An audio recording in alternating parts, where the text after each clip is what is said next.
Nous allons commencer par le nombre d'états d'être. Combien d'états d'être sommes-nous capables de ressentir? En conscience, sans apprentissage, maintenant. Ressentez, observez en vous. Combien d'états d'être sommes-nous capables de ressentir? Maintenant.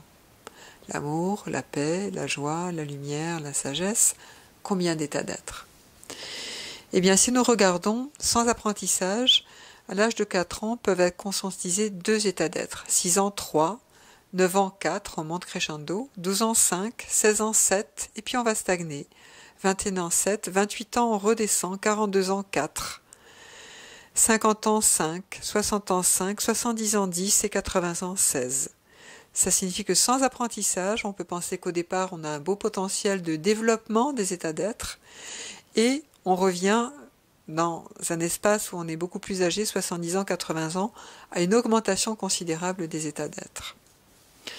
Si maintenant on prend les mêmes personnes et on les accompagne dans un apprentissage de quelques jours, eh bien un enfant va passer de 2 ans à 5, de 4 ans va passer de 2 à 5 états d'être, 6 ans 3 à 7 états d'être, 9 ans 4 à 12 états d'être, 12 ans 5 à 15 états d'être, 21 ans jusqu'à 33 états d'être, on passe de 7 à 33 états d'être. Et on va maintenir cet espace de 33 états d'être jusqu'au bout, jusqu'à 80 ans, hein, pour les populations que nous avons eues. C'est-à-dire que on voit vraiment qu'il y a une montée des états d'être, du nombre d'états d'être que nous arrivons à ressentir, qui va aller jusqu'à 33 états d'être en moyenne, et ça va rester à peu près stable. Ensuite, si nous prenons des personnes qui ont été entraînées beaucoup plus sur un temps un peu plus long, ça peut aller de 1 année à 3 années, eh bien, nous allons arriver sur des états d'être autour de 16 ans jusqu'à 55 états d'être, où on ressent quelque chose, 72 états d'être à 21 ans, au lieu de 7 sans apprentissage. Et autour de 42 ans, on était à 4 états d'être sans apprentissage, on arrive à une centaine d'états d'être. Une centaine d'états d'être, qui sont simplement ressentis. Hein. Nous allons voir tout à l'heure qu'on va pouvoir ensuite créer des états d'être, etc. Donc, cela signifie que nous pouvons apprendre à ressentir des états d'être et de multiples états d'être. Qu'aujourd'hui, nous sommes extrêmement pauvres dans le ressenti de différents états d'être, et que cela s'apprend tout simplement. Nous allons maintenant passer sur les différents états d'être qui sont ressentis, c'est-à-dire, on a fait des top 12 sans apprentissage, avec un léger apprentissage, avec un apprentissage un peu plus approfondi. Et nous constatons que, avant apprentissage, les personnes vont sentir l'amour, la joie, la liberté, l'énergie, l'humour, la justesse, l'émerveillement, la beauté, l'équilibre, l'harmonie, la détermination et la confiance. Si maintenant ces mêmes personnes font l'objet d'un apprentissage, nous allons avoir l'amour, la joie, la lumière, la grâce, la paix, la vacuité, l'énergie, l'unité, la création, la liberté, la sagesse et l'action. On constate que nous avons des états d'être qui vont être un petit peu plus dans l'abstrait, un petit peu moins concret, un peu plus abstrait. Et après un certain temps, nous avons la vacuité, la lumière, la création, l'amour, la joie, la beauté, la structure, la sagesse, la rectitude, la félicité, l'éveil et la grâce. Donc nous constatons qu'il y a une capacité après apprentissage, on voit la vacuité arriver en premier, la lumière, la création, l'amour, la joie, la beauté. Donc on voit des états d'être qui sont beaucoup plus abstraits que sans apprentissage du tout. Ça concerne donc les principaux états d'être que nous avons pu observer dans cette étude. Si maintenant je passe au temps de stabilité d'un état d'être, eh bien, sans apprentissage, on va être de la seconde à la minute. C'est-à-dire que quelqu'un va dire, les gens disent, on arrive à peu près à stabiliser 3 minutes un état d'être. En moyenne, bien sûr. Ça veut dire qu'il y en a qui disent, on ne stabilise pas un état d'être, on n'y arrive pas. Et d'autres qui disent, moi je peux tenir ça, 7 minutes, 8 minutes. Voilà, on a fait la moyenne, on est autour de 3 minutes sans apprentissage. Si maintenant, on a un apprentissage de quelques jours, on arrive à 15 minutes de tenue en moyenne d'un état d'être. Et si on est sur un apprentissage beaucoup plus long, on arrive à quelques heures, voire la journée de maintien d'un état d'être, ou en tout cas des états d'être qui sont en conscience maintenus et qui sont présents.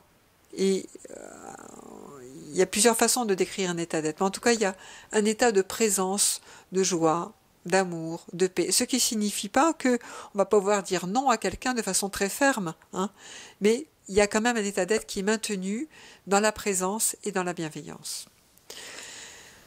Nous allons maintenant aborder la notion de profondeur d'un état d'être. Je sens, je suis, je crée. Je sens la paix, je suis la paix, je crée la paix. Et nous nous sommes rendus compte que 20% des personnes ne sentaient pas. 80% des personnes sentent. 0% des personnes pensent à être.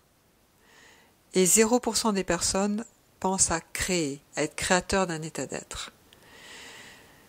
Après apprentissage, 10% des personnes ne sentent pas, 90% des personnes disent sentir, 30% des personnes disent je suis, et 20% des personnes disent je crée. Si maintenant, après apprentissage 2, on observe cette expérience, on se rend compte que 100% des personnes disent je sens un état d'être. 70% des personnes peuvent dire je suis cet état d'être et 30% des personnes disent je suis créateur, je crée cet état d'être. Donc nous nous rendons compte encore une fois que après apprentissage, on va enrichir le je sens par le je suis et par je suis créateur de cet état d'être. Le deuxième espace relatif à la profondeur des états d'être concerne de je rayonne, je transmets et j'enseigne. J'ai moins de chiffres à vous donner sur ces 3 items, dans le sens où on n'a pas bien pu les observer. Par contre, je peux vous donner une tendance qui est peu de gens pensent à dire je rayonne ou à sentir qu'ils rayonnent. Peu de gens pensent à dire j'enseigne. Par contre, beaucoup disent je transmets. Et disent d'ailleurs je transmets sans pour autant sentir moi-même, pour moi-même, un état. Par exemple, je donne de l'amour, je transmets de l'amour à quelqu'un, mais ça ne signifie pas que je sens de l'amour en moi-même. Voilà. Donc on est plus en relation avec l'autre par compassion, par amour, et donc on va pouvoir transmettre cet état d'être. En tout cas, c'est ce qui va être dit. Nous allons maintenant faire une synthèse de ce qui vient d'être dit. Donc, au regard de ces différents chiffres, nous pouvons affirmer que l'être que nous sommes peut, dans l'humain que nous sommes, agrandir un espace d'état d'être. Nous pouvons ressentir 70, 100 états d'être si simplement nous nous entraînons à cela. Nous pouvons agrandir nos états d'être à une centaine si nous nous entraînons. Nous pouvons augmenter le temps de ces états d'être dans notre vie, donc être beaucoup plus heureux que nous le sommes peut-être aujourd'hui. Augmenter ce temps-là, ça s'apprend tout simplement.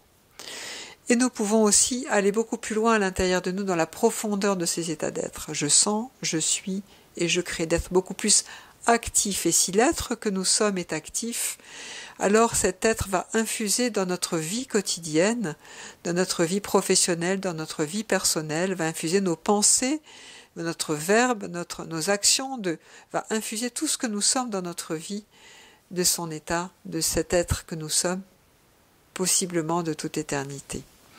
Et ce qui va faire de nous des êtres humains, et non pas que des humains, qui de temps en temps avons accès à quelques états d'être. Ça n'est pas une fatalité, l'apprentissage peut nous montrer cela, nous l'avons démontré dans cette étude.